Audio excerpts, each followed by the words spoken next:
बिस्मिल्लाहिर्रहमानिर्रहीम। अस्सलाम वालेकुम।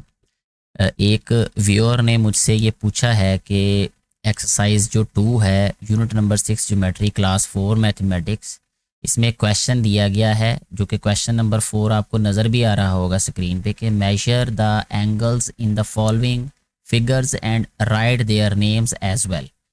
अब जो एक्सरसाइज मैंने सॉल्व की थी वहाँ पे मैंने उसमें प्रोट्रैक्टर की मदद से इसको मैयर किए बगैर बता दिया था कि ये एंगल कौन कौन से और उनके नेम्स क्या हैं। तो जो व्यूअर है, जो बेटा या बेटी है, उन्होंने ये पूछा है कि भाई इसको मैयर कैसे करना है प्रोट्रैक्टर की मदद से, तो वो मैं अभी की वीडियो में बता दूंगा। और इसके अलावा भी अगर आपका कभी भी कोई क्वेश्चन हो तो आप कमेंट कर दिया करें, मैं अलग से वीडियो उसकी इंशाल्लाह ज़रूर बना दिया करूँगा। तो ये क्वेश्चन मैंने यहाँ पर राइट किया हुआ है। हमारे पास ये एक स्क्वायर है और ये जो येलो कलर के एंगल्स दिए गए हैं ये हमने मेजर करने हैं। तो अगर हम बात करें पहले नीचे वाले एंगल्स की, जैसे ये एंगल है, एक ये ट्रायंगल बन रही है, तो इसमें ये वाला एंगल, ये वाला एंगल, ये 2 है हमारे पास जो हमने मेजर करने हैं। अभी हम क्या करते हैं कि प्रोट्रैक्टर यहाँ से ले लेते हैं। प्रोट्रैक्टर जो है सबसे पहले हमने क्या करना है, इस कॉर्नर पे रख लेना है। ठीक है, इस कॉर्नर पे इस तरीके से रखना है कि प्रोट्रैक्टर के दरमियान में ना एक लाइन लगाई होती है उन्होंने, जो कि उसका सेंटर होता है, ओरिजिन भी कहते हैं। उसको रखने के बाद उसके बाएं तरफ जो लाइन होती है उसको भी नीचे वाली लाइन के बिल्कुल ऊपर रख लेना है। फिर हमने देखना है कि हमने किस जाविया की पैमाइश करनी है। ये इसकी बेस लाइन है और ये वाली दूसरी लाइन है जिसकी हमने पैमाइश करनी है। हमें पता करना है कि ये एंगल कितने का है।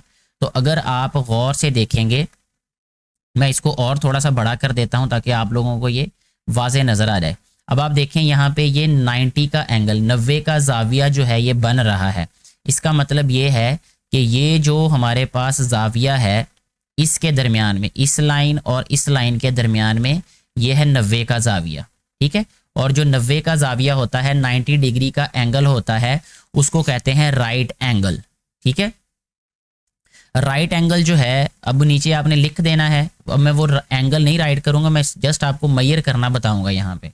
अच्छा, अब बात आती है कि ये एंगल हमें कैसे पता चलेगा कि इस कॉर्नर पे कौन सा एंगल है और ये कितने डिग्री का है। इसी तरह आपने इस कॉर्नर पे इस प्रोट्रैक्टर को रख लेना है इस तरीके से कि ये जो नीचे वाली लाइन है ये बिल्कुल प्रोट्रैक्टर की बेस लाइन के नीचे आए। ठीक है, प्रोट्रैक्टर के नीचे भी एक लाइन लगी होती है, उस लाइन के नीचे ये लाइन आनी चाहिए। और फिर हमने देखना है कि ये जो टेढ़ी सी लाइन है ये वाली, ये किस जाविये पे आ रही है। और ये याद रखना है कि ये जो नीचे लाइन होगी, इस लाइन को 0 कंसिडर करना है, 0 डिग्री। अब ये वाली लाइन क्योंकि अब दाएं तरफ आ गई है, तो दाएं तरफ देखें, ये प्रोट्रैक्टर पे बाहर वाली साइड पे भी ग्रेडिंग होती है। देखें 0, 10, 20, 30, 40 और 40, 50 के दरमियान में ये लाइन आ रही, एक्यूरेटली 45 का एंगल बन रहा है।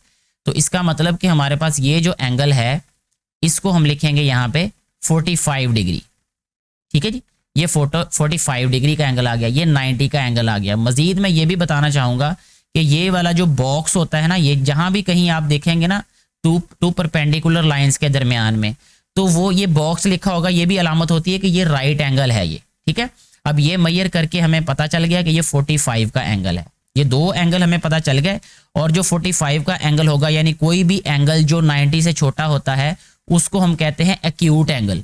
तो ये जो 45 का एंगल है ये एक्यूट हो जाएगा, ये 90 वाला एंगल राइट हो जाएगा।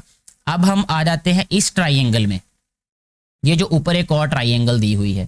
ठीक है, इसमें ये वाला एंगल मालूम करना है, ये वाला भी मालूम करना है, ये वाला भी और ये वाला भी। ठीक है, बहुत आसान है। इसके लिए हमें जो प्रोट्रैक्टर है इसको थोड़ा सा घुमाना पड़ेगा।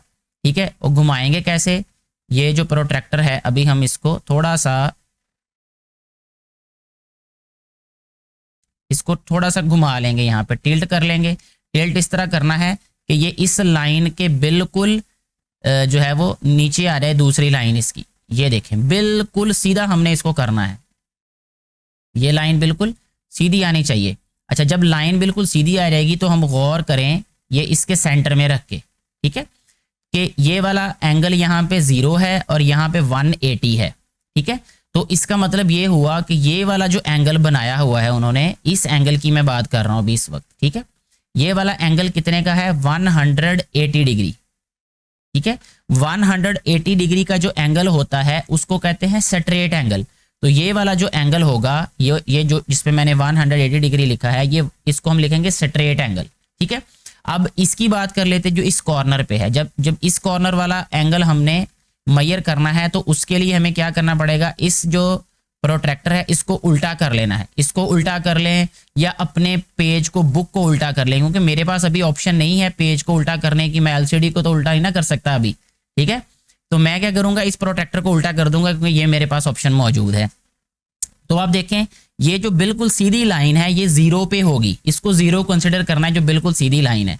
और हमने ये वाला एंगल फाइंड करना है, इसको हम देखेंगे कि ये क्या है, ये भी 90 का एंगल है। यहाँ पे अगर आप गौर से देखें तो यहाँ पे 90 है, तो इट मीन्स कि ये जो कॉर्नर है इस पे भी एंगल क्या बन रहा है, 90 डिग्री। और 90 डिग्री के एंगल को कहते हैं राइट एंगल। ठीक है, अब रह गया हमारे पास ये वाला एंगल और इधर वाले कॉर्नर पे बनने वाला एंगल। तो इस एंगल को हमने कैसे फाइंड करना है, उसके लिए देखें यहाँ पे से उठा के प्रोट्रैक्टर को हमने यहाँ रखना है, ये वाली जो नीचे वाली लाइन है उसको सीधा करना है इसके बेस लाइन के। ठीक है, सीधा करने के बाद ये देखना है कि ये जो लाइन है ये टेढ़ी है, तिरछी लाइन है, ये आती है 45 पे। यहाँ पे नीचे गौर से अगर आप देखें तो ये 45 डिग्री पे आ रही है। तो इट मीन्स कि ये वाला एंगल कितने का है, 45 का। ठीक है, 45 डिग्री का एंगल क्या होता है, एक्यूट एंगल, जैसा कि पहले भी हमने बताया यहाँ पे। तो एक्यूट एंगल लिख देना है। अब ये वाले कॉर्नर पे जो एक एंगल रह गया है इसको हमने फाइंड करना है। इसके लिए फिर हमने क्या करना है, प्रोट्रैक्टर को थोड़ा सा घुमाना है, घुमा के सीधा कर लेना है उसको। ठीक है, इसको रखना है फिर यहाँ पे इस कॉर्नर पे इस तरीके से रखना है कि ये जो नीचे लाइन है, ये जो ब्लैक वाली लाइन है, ये बिल्कुल बेस लाइन के सामने सीधी हो, बेस लाइन के नीचे आनी चाहिए। और अगर हम इसको देखें अब कि ये वाला एंगल कहाँ आ रहा है, सॉरी ये मैंने इसको गलत रखा है, अभी इसको इस तरह टेढ़ा रखना पड़ेगा यहाँ पे, क्योंकि हमने तो उधर वाली ट्राइंगल का एंगल मालूम करना है ना यहाँ पे। तो माजरत, मैं थोड़ा सा ज़रा डिस्ट्रैक्ट हो गया था, गलती भी हो जाती है, कोई ऐसी बात नहीं है। ये देखें, अब आप देखें ये वाली लाइन जो है इसको हम 0 कंसिडर करेंगे, और 0 जो है वो अब अंदर वाली साइड पे आ रहा है, ये जो ग्रेडिंग है। तो प्रोट्रैक्टर पे बाहर भी ग्रेडिंग होती है, उसके अंदर वाली साइड पे भी ग्रेडिंग होती है। तो अंदर वाली साइड पे देखें ये 40 है और 40 और 50 के दरमियान में आ रहा है ये एंगल, तो 45 का एंगल बन रहा है अब ये। ठीक है, यहाँ पे अगर आप गौर से देखेंगे तो ये 45 वाला जो पॉइंट है, जो मार्क है, उसके नीचे वो लाइन आ रही है ये। तो इसका मतलब ये है कि ये वाला एंगल भी क्या है, 45 का। ठीक है, तो 45 वाला एंगल एक्यूट होगा, तो इसको भी हमने एक्यूट एंगल लिख देना है। मजीद मैं इसका एक आपको थोड़ा सा आसान तरीका और भी बता देता हूं, क्योंकि जब आप बार बार प्रैक्टिस करेंगे और टीचर के लेवल पे अगर मैं इसको देखूं तो ये बहुत इजी है कि जो बिल्कुल सीधी लाइन होती है वो 180 डिग्री एंगल बनाती है, और जो ट्राइंगल होती है ना, कोई भी ट्राइंगल के जो इंटरनल एंगल होते हैं उनका सम 180 होता है। अब ये वाला जो परपेंडिकुलर लाइंस हैं ये हमेशा 90 का एंगल ही बनाएंगी। जब ये दोनों 90 का एंगल बनाएंगी और ये वाले दोनों एंगल इसका मतलब मिलके 90 बनाएंगे, एक 45 है तो दूसरा 100% 45 होगा ये। ठीक है, इसी तरह जैसे ये वाला एंगल अब 90 का है, ये 45 का है, तो ये वाला भी 45 का ही होना है, ये वाला। ठीक है, तो इस तरीके से हमारा ये वाला जो पार्ट है ये क्लियर हो गया। लेकिन इसके साथ क्योंकि जो दूसरा वाला पार्ट है इसका, ये वाला, ये थोड़ा सा और अजीब लगेगा बच्चों को कि भाई ये बड़े अजीब अजीब से एंगल बनाए उन्होंने रंग बिरंगे से। ये भी हमें पता होना चाहिए कि कैसे मेजर करने हैं प्रोट्रैक्टर की मदद से। तो मैं ये वाले भी प्रोट्रैक्टर की मदद से अभी मेजर करके आपको बता देता हूँ। सबसे पहले प्रोट्रैक्टर को हमने रख लेना है इस तरीके से कि जो हमारे पास नीचे वाली बेस लाइन है वो प्रोट्रैक्टर की बेस लाइन के नीचे आए। तो अब अगर हम देखें यहाँ ये जो सीधी लाइन है इसको हमने 0 वाली साइड पे कंसिडर करना है, यानी 0 कंसिडर करना है। तो 0 से देखें ये अंदर वाली साइड पे 0 आ रहा है, और बिल्कुल सीधा देखें तो ये 90 का एंगल बन रहा है। ये देखें यहाँ पे बिल्कुल सीधी लाइन है ये, तो 90 का एंगल कौन सा होता है, राइट एंगल। ठीक है, तो राइट एंगल आपने लिख देना है। अब इस एंगल की बात करेंगे हम, ये वाला एंगल जो है इसको फाइंड करने के लिए ये वाली जो सीधी लाइन है, यानी ये जो कॉर्नर है, कॉर्नर पे ये वाला जो इंटरसेक्शन वाला लाइन है या ओरिजिन है वो रख देना है, और दाएं तरफ जो सीधी लाइन है इसको हमने प्रोट्रैक्टर की जो बेस लाइन है उसके बिल्कुल नीचे सीधा कर लेना है इसको। ठीक है, ये देखें ये मैं इसको भी इस वक्त सीधा कर रहा हूँ, और नीचे वाली लाइन ज़्यादा जो मोटी है तो एहतियात से इसको आपने सेट कर लेना है। जब मैंने इसको सेट किया तो यहाँ से 0 अब देखें किधर आ रहा है, ये बाहर वाली साइड पे आ रहा है, बाहर वाली साइड पे 0 आ रहा है। तो इसको अगर हम देखें बाहर वाली साइड से ये एंगल बन रहा है 150, यानी मेरे लिहाज से ये 150 का एंगल बन रहा है। और 150 का एंगल होता है ऑब्ट्यूस एंगल, ठीक है। ये जो 90 से छोटे होते हैं वो एक्यूट होते हैं, 90 और 180 के दरमियान में होते हैं ऑब्ट्यूस एंगल। तो ये भी ऑब्ट्यूस एंगल है, ये वाला जो एंगल होगा यहाँ पे, ठीक है, ये ऑब्ट्यूस एंगल होगा। अब मैं इसको लिख नहीं रहा यहाँ पे अभी, क्योंकि मैं चाहता हूं कि मैं आपको समझा दूं कि मेजर कैसे करना है। लिखे हुए ऑलरेडी वीडियो में मौजूद है, तो आप वहां पे देख सकते हैं। अच्छा, अब हम चलते हैं इस एंगल की जानिब। इस एंगल को हमने कैसे मेजर करना है। मैंने क्या किया, पहले ये देखें जो कॉर्नर है उसको पहले मैं जस्ट सेट कर रहा हूं, ठीक है। तो इसको मैं घुमा के यहां लेके आऊंगा, ये देखें यहाँ पे, इसको सेट कर लेना है। इधर से जो ओरिजिन है मैंने इसको यहाँ पे सेट कर लिया, और ये जो सीधी लाइन है मैंने इसको प्रोटेक्टर की बेस लाइन के नीचे सेट कर लिया। अब ये जो प्रोटेक्टर की लाइन है ना, ये 0 जो है उधर से हमने काउंट करना शुरू कर देना है।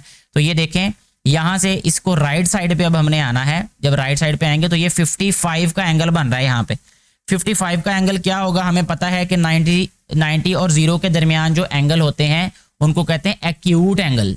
तो वो एक्यूट हो जाएगा। इसका मतलब कि यहाँ पे इस कॉर्नर पे बनने वाला जो 55 का एंगल है, या 50 और 50, ये 53, 54 बन रहा है अभी फिलहाल जो मेरे पास एग्जैक्टली आ रहा है ये, ठीक। क्योंकि नीचे जो लाइंस हैं वो ब्लर हैं, वो ज़रा बहुत डार्क लिखी हुई हैं, बहुत डार्क लगी हुई लाइंस हैं। तो फिर भी बहरहाल ये होगा एक्यूट एंगल ही, क्योंकि ये 90 से छोटा है। ये मेजर हो गया। अब हमारे पास ये ऊपर वाले जो 2 एंगल हैं वो मेजर करने वाले रह गए। इसके लिए मैं क्या करूँगा, यहाँ पे इसको पहले इसका कॉर्नर सेट कर लूँगा। अब ये कॉर्नर यहाँ पे क्लियर नहीं है, इसका जो पॉइंट है, और इसको घुमा के इस तरह उल्टा कर देना है हमने, ठीक है। जब इसको उल्टा किया तो हमने देखना है कि ये जो लाइन है स्ट्रेट लाइन, ये 0 पे सेट हो गई। 0 अब क्योंकि अंदर वाली साइड है प्रोटेक्टर के, तो अंदर वाली साइड पे जो मार्किंग है उस पे हमने देखना है कि ये एंगल क्या है, 155। 155 का जो एंगल है इसको ऑब्ट्यूस एंगल कहते हैं, ठीक है। तो ऑब्ट्यूस एंगल ये वाला हमारे पास एंगल बनेगा, ये वाला, ठीक है। इसको ऑब्ट्यूस एंगल लिख दीजिएगा आप लोग। अच्छा, इसके बाद जो नेक्स्ट है उसमें हमारे पास है, इस तरह कॉर्नर पे रख दिया इसी तरह प्रोटेक्टर को हमने, ठीक है जी। जब इस तरह रखा कॉर्नर पे तो हमने देखा कि ये वाली लाइन जो है वो ये 0 को रिप्रेजेंट कर रही है, ये जो स्ट्रेट लाइन है। तो 0 अब हमारे पास है बाहर वाली साइड पे। यहाँ से देखा तो ये 90 का एंगल बन रहा है, ये वाली जो लाइन है ये 90 को शो कर रही है। तो 90 वाला जो एंगल होता है वो राइट एंगल होता है, ठीक है। इस तरीके से हम प्रोटेक्टर की मदद से आसानी से फाइंड कर सकते हैं, मालूम कर सकते हैं कि कौन सा जाविया कितने डिग्री का है। मुझे उम्मीद है कि जिस बेटे ने या बेटी ने मुझे कमेंट किया था इस क्वेश्चन पे वीडियो बनाने के लिए, मैं उनको यकीनन टैग भी कर दूंगा वीडियो अपलोड करने के बाद, ताकि उनका जो क्वेश्चन है वो क्लियर हो जाए। मज़ीद अगर किसी बेटे या बेटी को कभी भी कोई परेशानी हो क्वेश्चन से रिलेटेड, वीडियो से रिलेटेड, तो आप कमेंट करके पूछिएगा। मुझे अलग से वीडियो बनानी पड़ी तो मैं यकीनन वीडियो भी बनाऊंगा। कमेंट के ज़रिए अगर वो बात क्लियर होती हुई तो मैं कमेंट से क्लियर कर दूंगा। जैसे भी हो मेरी कोशिश होगी आपको जो है वो क्लियर करने की, आपको सेटिस्फाई करने की। Thank you very much.